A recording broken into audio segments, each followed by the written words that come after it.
Ուժեղ Հայաստան խմբակցության պատգամավորները լքել են ազգային ժողովի նիստերի դահլիճը։ Նրանք հայտարարել են իրենց որոշման մասին, մասնակցելու ամենայն հայոց կաթողիկոս Գարեգին II-ի դատական նիստին։ Վեհափառ Հայրապետի գործով դատական լսումները նշանակվել են այսօր ժամը 16:00-ին։ Ավելի վաղ նիստի ներկա գտնվելու որոշման մասին հայտարարել էր նաև Հայաստան Դաշինքի ղեկավար Աննա Գրիգորյանը։ Вы знаете, я уже сказал, что... Վարչապետ Նիկոլ Փաշինյանը Ղրղստանում ռուս լրագրողների հետ զրույցում հայտարարել է, որ Հայաստանի նպատակը այլընտրանքներ եւ դիվերսիֆիկացիա ստեղծելն է, ինչը ցանկացած երկրի ինքնիշխան ու լեգիտիմ իրավունքն է։ Ըստ նրա, այս գործընթացը մասամբ հրահրվել է ԵԱՏՄ որոշ գործընկերների այն հայտարարություններով, թե Հայաստանը ոչ մեկին պետք չէ։ Лучшей позиции для Евразии. Անդրադառնալով Եվրամիությանը անդամակցելու հանրաքվեին, Փաշինյանը նշել է, որ այն կանցկացվի միայն այն ժամանակ, երբ Հայաստանը պաշտոնապես դիմի միությանը, քանի որ ներկայումս հանրաքվեի առարկան եւ հստակ ճանապարհային քարտեզը բացակայում են։ Նա շեշտել է, որ ԵԱՏՄ-ն չպետք է խոչընդոտի այս գործընթացին, այլ փոխարենը պետք է աշխատի իր գրավչությունը ու մրցունակությունը բարձրացնելու ուղղությամբ։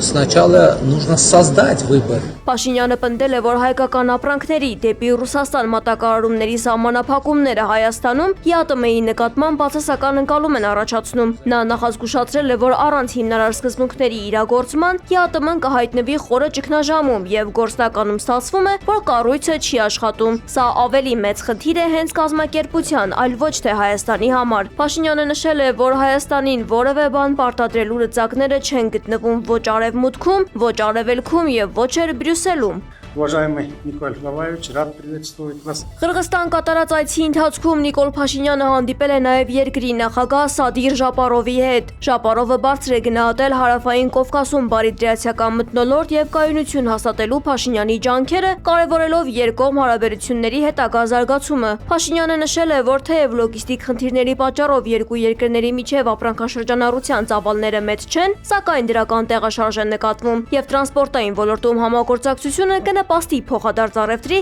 ել ավելի խորացմանը։ Վարչապետ Նիկոլ Փաշինյանը հայտարարել է, որ Հայաստանի համար Եվրասիական տնտեսական միության անդամ երկրների հետ համագործակցության խորացումը շարունակում է մնալ արտաքին քաղաքական եւ տնտեսական առաջնահերթություններից մեկը։ Փաշինյանի խոսքով Հայաստանը հավատարիմ է ԵԱՏՄ հիմնարար սկզբունքներին, որոնցից մեկը ապրանքների, ծառայությունների, կապիտալի եւ աշխատուժի ազատ տեղաշարժն է։ Սակայն գործնականում այդ սկզբունքները լիարժեք չեն իրականացվում, ինչը խոչընդոտում է բիզնեսի զարգացմանը։ Անդրադառնալով Եվրամիությանն անդամակցելու հարցին, վարչապետը նշել է, որ Հայաստանը հասկանում է ԵԱՏՄ-ի եւ Եվրամիությանը միաժամանակ անդամակցել հնարավոր չէ։ Միևնույն ժամանակ նրա խոսքով հայ ժողովրդի առջև այսօր նման ընտրության հարց կա։ Միևնույն ժամանակ նա նշել է, որ հայ ժողովուրդն այսօր նման ընտրության հարցի առջև կանգնած չէ, քանի որ Հայաստանը դեռ պատրաստ չէ Եվրամիության անդամակցությանը։ Վարչապետի խոսքով Հայաստանն ի գիտություն է ընդունել ԵԱՏՄ 4 երկրների հայտարարությունը ԵՄ մտնելու հարցով հանրաքվե անցկացնելու վերաբերյալ։ Չենք կարող հանրաքվե անել հարցի շուրջ, որն այս պահին գոյություն չունի, ասել է Փաշինյանը։ Աշխարհի տարբեր անկյուններից մեր հայրենակիցները կոչ են անում դադարեցնել ամենայն հայոց հայրապետի եւ հայ առաքելական Սուրբ եկեղեցու դեմ սկսված արշավը։ Կոչով են հանդես եկել հայաքվեն, հայ հեղափոխական դաշնակցության բյուրոն եւ Երուսաղեմի հայոց պատրիարքությունը։ Այս ընթացքում ընթանում է 9-րդ գումարման ազգային ժողովի նիստը։ Նիստի ժամանակ անդրադարձ է եղել այսօր սպասվող դատական նիստին։ Ընդդիմադիր падգամավորները սկսել են հարվածել սեղանին, երբ ԿՊԱ-կան падգամավոր Արթուր Հովհաննիսյանը վեհապառին կոչել է կտրիչ Ներսիսյան։ Դուք ասում եք, որ դուք զբաղվում եք եւ ձեր պայքարը եկեղեցու պաշտպանության մասին է։ Մենք ասում ենք հետեւյալը. եկեղեցին կտրիչ Ներսիսյանի գլխավորությամբ խառնվել է։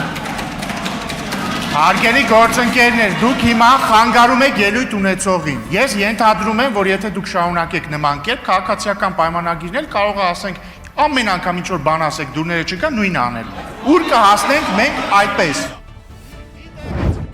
Ուժեղ Հայաստան Դաշինքի падգամավոր Դավիթ Ղազինյանը հայտարարել է, որ վեհափառ Հայրապետին վերաբերող թեման իրենց քաղաքական ուժի համար կարմիր գիծ է։ Ազգային ժողովում իր ելույթի ժամանակ Ղազինյանը նշել է, որ ինչպես իշխանությունն ունի իր կարմիր գծերը, այնպես էլ ընդդիմությունն ունի իր համար սկզբունքային թեմաներ։ Եթե որոշում եք կամ այսպես ասած բռնացրել եք, որ մեր համար վեհափառ Հայրապետի թեման կարմիր գիծ է, հավատացած եղեք, մենք էլ կարող ենք այդպիսի թեմաներ գտնել, այլ գիտենք էլ։ Հիմա ես ուզում եմ ուղիղ հայտարարեմ, ինձ համար համենայն դեպս, կարծում եմ նաև մեր խմբակցության համար, ամեն անգամ այստեղից համենայն դեպս լավ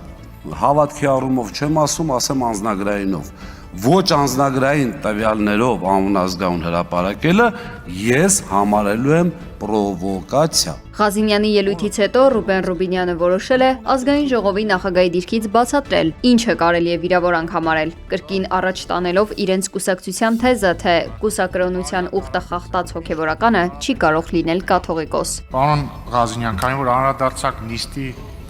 վարմանը, տեսեք, վիրավորանքը ինքը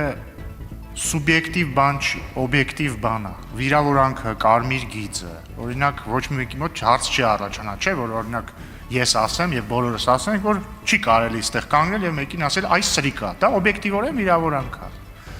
Բայց մարդուն իր ավազանի անունով դիմելը կամ իր հոգեվորական անունով դիմելը արդեն վիրավորանքի կամ բարեկեցության հարց չի, դա քաղաքական կամ գուցե նույնիսկ, չգիտեմ, եկեղեցական դիրքորոշման հարց է։ Եվ հետևաբար դուք ասում եք օրինակ ամեն անգամ երբ որ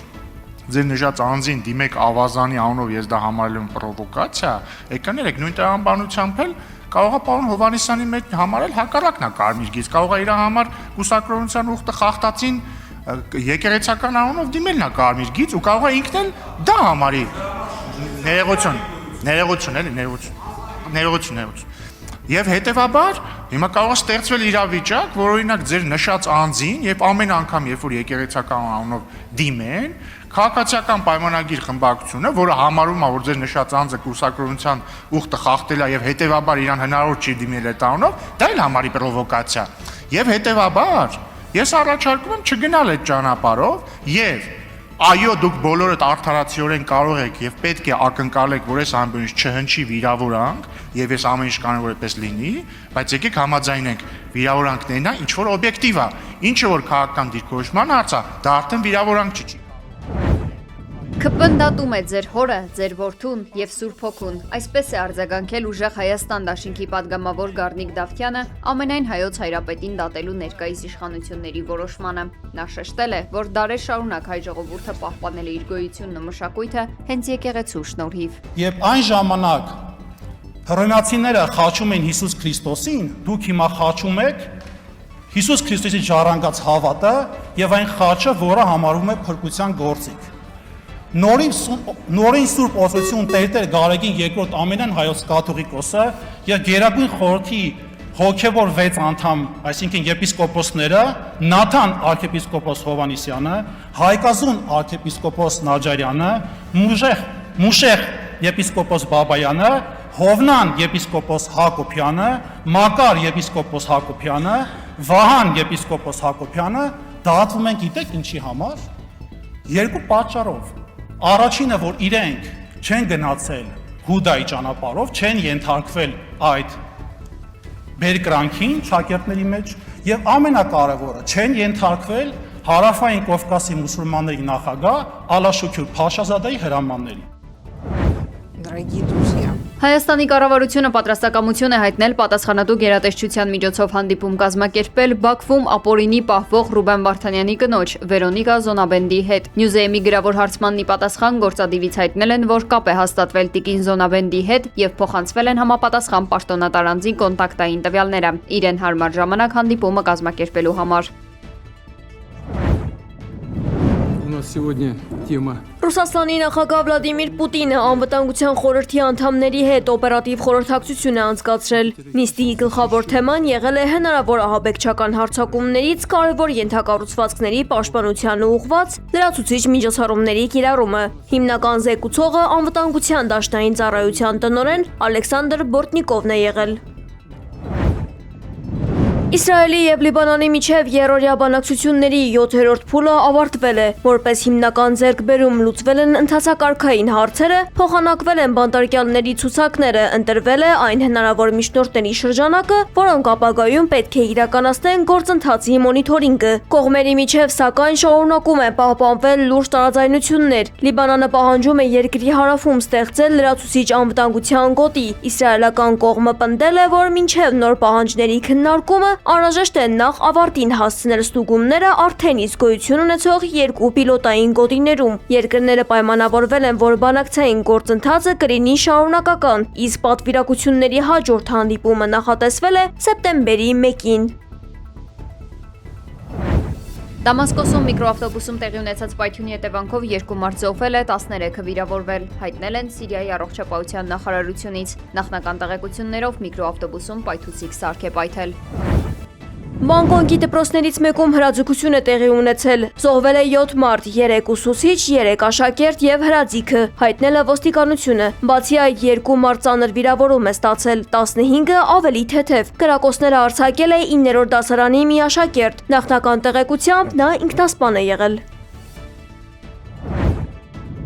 Սիցիլիայում ժայթքել է էտնահրաբուխը արտանետելով լավա եւ մոխիր։ Օդագնացության վտանգի մակարդակը բարձրացվել է առավելագույն կարմիր աստիճանի։ Կատանիայի օդակայանը ժամանակավորապես դադարեցրել է ժամանող չվերթների ընդունումը։ Էտնան այս ամռան ընթացքում շատ ակտիվ է, ինչը հանգեցրել է օդային հաղորդակցության խափանումների։